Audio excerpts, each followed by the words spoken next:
Hi there! Oh my god, yes, we're back with another new episode of Unfinished Business finally. I am back, Jeff Gallashaw with Unfinished Business, with my co-host Andre Joseph.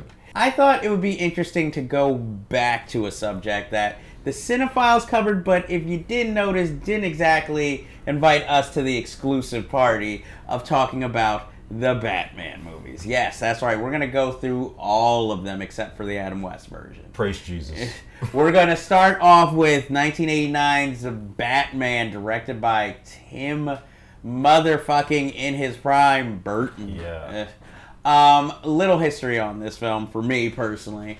When I saw this, well, let me even go back. I was a big Batman fan. I watched, yes, the Adam West series. So when I found out this was going to be made into a film, I was like beyond excited. I was getting all the merchandise. I even had one of those Batman medallions they used to sell on the street and have buttons that you could attach to it. I stood online for the first show on a Saturday morning to go see Batman. And when I went to see it in the theaters, I was so excited. And I loved the film, and for a while, it was my favorite superhero film of all time, even though it was nightmare-inducing. But I knew kind of the violence the film would have, because remember they used to sell Topps cards? Yes, I have Topps cards. So did I, and I was just in love with the sleek Batmobile, even though it looked like a missile with just extra wheels around it. I had already seen Tim Burton movies before, and, you know, this just continued my love affair with the film. And even though at first I thought, Michael Keaton as Bruce Wayne and Batman, odd choice, but I really dug the film, and I thought he was actually pretty good. You know, Kim Basinger, she was in it. And, you know, Jack Nicholson, I mean, I'll admit, at the time I was not really big into the Batman comic books, but I felt his Joker was ruthless enough, even though I know it didn't exactly match the comic book version. I was 5 when this movie came out, and age me, why don't you? Well, yeah, I mean, I wasn't really a huge Batman fan back then. I was more of a Superman guy, but I got caught up in the hype that was happening at the time, which you don't really see in a lot of movies now, where they had the Bat logo in Times Square, and the trailer was playing like crazy. The Bat Dance music video by Prince was on MTV like every day, and you know, I bought the toys when they came out, so this was a movie I was really excited to see, and I went to see it with my dad and my cousin. We had our Batman shirts on, and it was an unbelievable experience, I gotta say. And granted, more movies would come later on, but this one still holds up for the childhood memories that I had back then. Oh, I could see that. It still holds a special place to me, even though we've seen, you know, many iterations, and I've gotten a little bit more into Batman background and culture, but I still actually, I have a soft spot for the film. You know, granted now I can maybe see some of its flaws. You know, how they kind of just, like Billy D. Williams as Harvey Dent never comes back. Yeah, that was a bad call, unfortunately. I thought maybe it was just, you know, trying to add another star to the film. I mean, they were trying to get away from the Adam West look, which was very campy and very much of the 60s, and they took inspiration from Frank Miller's The Dark Knight Returns, which really set the standard for not just Batman, but for a lot of comic book movies that came after, where they said it's okay to be a little bit dark, a little bit gritty, and essentially make a movie that wasn't just made for kids, but, you know, with the combination of Jack Nicholson and Keaton's performance. I mean, there's a lot of dark stuff here. Then came Batman Returns, which seemed like it took an eternity because there were so many rumors about what was going to happen in the sequel. You know, they were like, oh, Jack Nicholson will return. Catwoman will give the Joker one of her 9 lives, played by Cher. You know, and I was like, that doesn't sound that great, but whatever. I mean, Jack Nicholson didn't come back. I mean, he made enough just being in the first film, $50 million. You know, not just from paycheck, but, you know, royalties and bonuses after. And since you were talking about dark and gritty, boy, did they go that way with this film. I'm like, this is even darker than the first one. And at first, when I first saw it, it kind of unnerved me because I'm like, Jesus, this is kind of depressing. But on repeated views, it's still not a great film, but I appreciate it for what it tried to do. Though, what you would think is perfect casting of Danny DeVito became kind of kind of weird because it seemed like he was more like a kind of old pervert more than a villain. It was like, oh, the master plan comes second, but until then, I'm going to awkwardly sexually harass all these Teach females. for my flipper trick. Exactly. I'm just like, where's this? So obviously this is more adult. And I mean, it was nice to see, of course, Christopher Walken as Max Shrek, the villain, and a little homage, you know. But you know, it was still Christopher Walken because you know he's like he always seemed to have this prepared speech. Oh, I'm just some palooka from the streets and worked my way up, and it was just like, okay, yeah, we get it. And you know, Michelle Pfeiffer as Catwoman, I admit the costume very inspired. I don't know how sexy it was, but very inspired. And you know, I thought her origin was, you know, a little ridiculous, but it worked. And, you know, Michael Keaton comes back. He does what he needs to do, you know.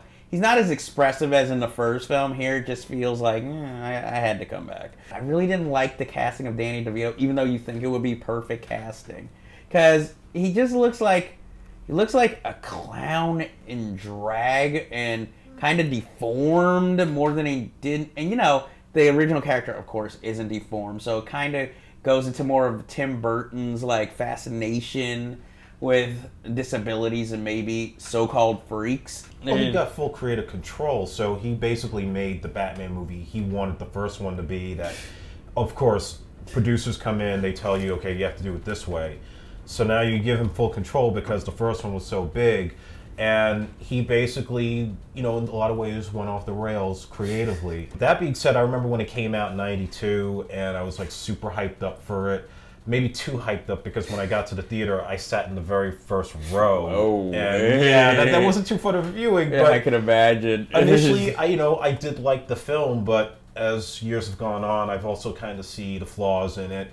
That's where I think the villains became more important than the title character. Yes. Any continuing series, that's the problem, because we've gotten so used to the main character, they feel to liven it up. Oh, let's throw in a new villain and, you know, focus on them and how their origin or whatever about them might have been individual that might interest us. And of course, having the Penguin want to kidnap kids in Gotham and kill them obviously was too much for audiences in the end of the Bush Senior era. So, of course, McDonald's had to pull out of their whole little campaign. I could not get a little Batmobile with my Happy Meal. I was lucky to get it before they pulled it, but darn, you know, it changed the whole dynamic to what we're going to talk about next up, unfortunately. Okay. I saw Batman Returns. I didn't see it on opening night. I saw it eventually, you know, after maybe the first week it had been out. Batman Forever, though I didn't have that good of a feeling about it, opening night, Friday night, me and my friends in high school, like, this might not be awesome, but it could be good. Tommy Lee Jones is Two-Face, I guess. Joel Schumacher was like, nah, I don't need Billy D. Williams to return. Let me just get every star I can. So you have Tommy Lee Jones, Two-Face, who only shows one face because we never see the simpler side. It's always the crazy side. Yeah. Drew Barrymore as Sugar from Sugar and Spice. Debbie Mazar plays Spice, who has one line the whole film. Jim Carrey as the Riddler, and I'm just like, okay. Well, that was okay as the Riddler. He did exactly what he always does. He overplayed the role. And for some odd reason, his character seems to have an obsession more with Bruce Wayne and imitating him more than anything else. Nicole Kidman as the nymphomaniac doctor who apparently runs Arkham Asylum because all she wants to do is bed Bruce Wayne and Batman, not knowing the two are the same. Val Kilmer's performance is interesting in this film because I feel like he has the Bruce Wayne role down, but the Batman, this would be what Christian Bale would later do, where he tries to throw you off with a little bit of a different voice, but he's a wisecracking Batman, and it's like, Batman doesn't wisecrack, he's supposed to be dark. And of course, big shock, day glow everything, and now everybody's costume has nipples, or is very tight and formed. And ass shots.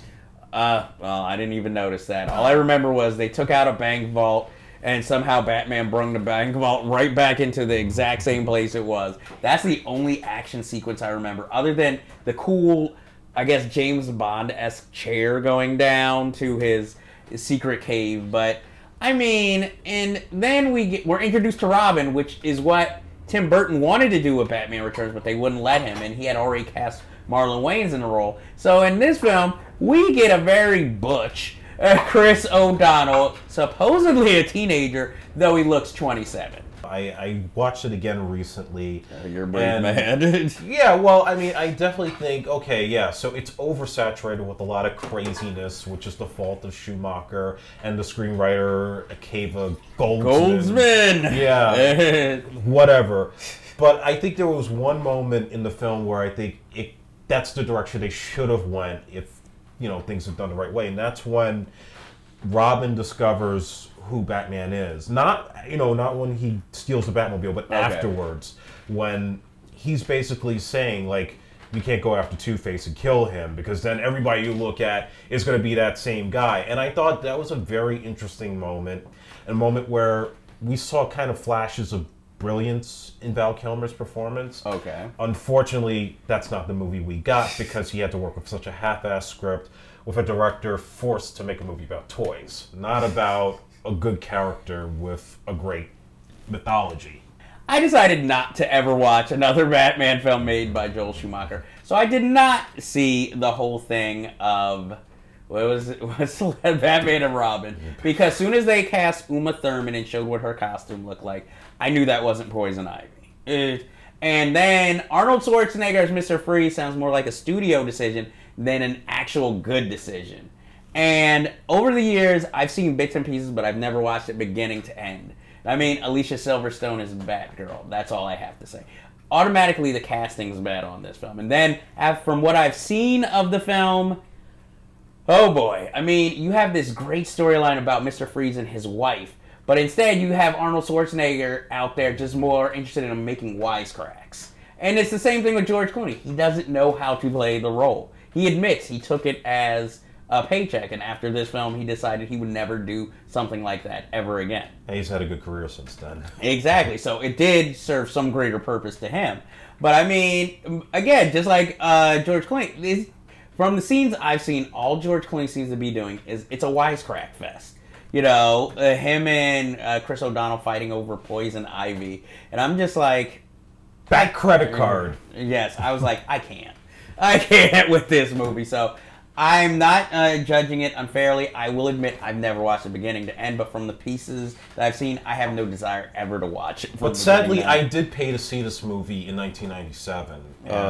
It scars me for life since then. I remember seeing it in the theater, and there was a little kid sitting in front of me who was like, oh wow, look, Poison Ivy, oh wow, Mr. Freeze and his RoboCop on steroids outfit. Then when you get into like the emotional moments, you know, like bringing in Batgirl, she's related to Alfred, who's dying. And zip me up, Uncle Alfred. Yeah, all that stuff just, it didn't quite connect. And again, I consider this movie to be the ultimate film adaptation of the Adam West television show. That's a good way of looking at it. Down to the comedy, down to the way they treat Batman, down to Mr. Freeze's henchmen on roller skates. This movie, I didn't even know about that. This is one of those movies, I'm not going to lie, where some studio exec is blowing lines of coke and smoking out of a burning $1,000 bill, which they're doing all the time right now anyway. So this was clearly designed not for good storytelling, and Schumacher has apologized for this. He did this movie simply to sell more action figures.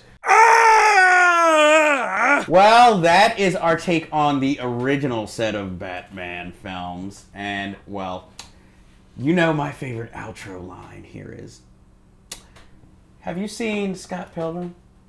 You asked me that a million times. Yes, I did. And wasn't it awesome? It was awesome. And that is how you make a superhero film, Joel Schumacher. And with that, we will say goodbye for this week's episode. But tune in for the next episode where we discuss the Nolan Batman films. I don't know why I'm making this sound, because no one speaks like that in the films. But it sounds Gandalfian, doesn't it?